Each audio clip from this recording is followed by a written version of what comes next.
invention of gas. LPG was first identified as a significant component of petroleum in 1910. The story goes that a Ford Model T owner asked Dr. Walter O. Snelling, a chemist and explosives expert with the U.S. Bureau of Mines, why the gasoline he had purchased was half gone by the time he got home. The car owner thought the government should investigate because consumers were being defrauded, with the gasoline evaporating at a rapid rate. So, Snelling filled a glass jug with the gasoline from the car and discovered, on his way back to the lab, that vapors were forming in the jug, causing the cork to keep popping out. In addition, the gasoline he had purchased was half gone by the time he got home. Using an old hot water heater and other miscellaneous pieces of laboratory equipment, Snelling built a contraption that could separate the gasoline into its liquid and gaseous components. Snelling discovered a large part of liquid gasoline was actually composed of LPG, including propane, butane, and other hydrocarbons. He began experimenting with these gases to find ways to control and capture them.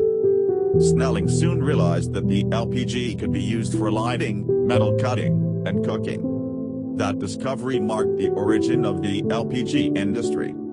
Snelling, in cooperation with others, created ways to liquefy the LPG during the refining of natural gasoline. Together they established the American Gas Oil Company, the first commercial marketer of LPG. Snelling managed to produce relatively pure propane by 1911 and, in 1913, his LPG technology was awarded a U.S. patent. Other methods and advances in technology followed. See History of LPG, the first 100 years for a much more detailed chronology. Gas Plant and Steel Bottle, the 1912 New York Times article about Snelling's work, is also worth a quick read. The origin of LPG, propane. LPG processing involves separation and collection of the gas from its petroleum base. LPG is isolated from the petrochemical mixtures in one of two ways, by separation from natural gas or by the refining of crude oil. Both processes begin by drilling oil wells.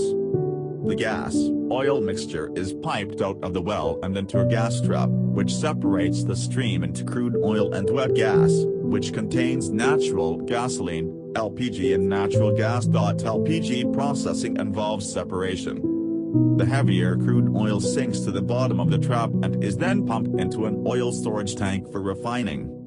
Crude oil undergoes a variety of refining processes, including catalytic cracking, crude distillation, and others. One of the refined products is LPG. The wet gas, off the top of the gas trap, is processed to separate the gasoline, petrol, from the natural gas and LPG. The natural gas, which is mostly methane, is piped to towns and cities for distribution by gas utility companies. The petrol is shipped to service stations. The LPG also enters the distribution pipeline, where it eventually finds its way to end users, including for home LPG and commercial LPG users all around Australia and the world. Please see the LPG supply chain infographic.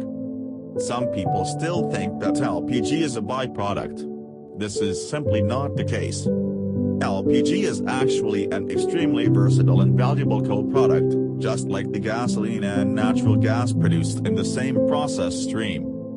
This LPG component, which is about 10% of total gas mixture, can be used as a mixture or further separated into its three primary parts: propane, butane and isobutane.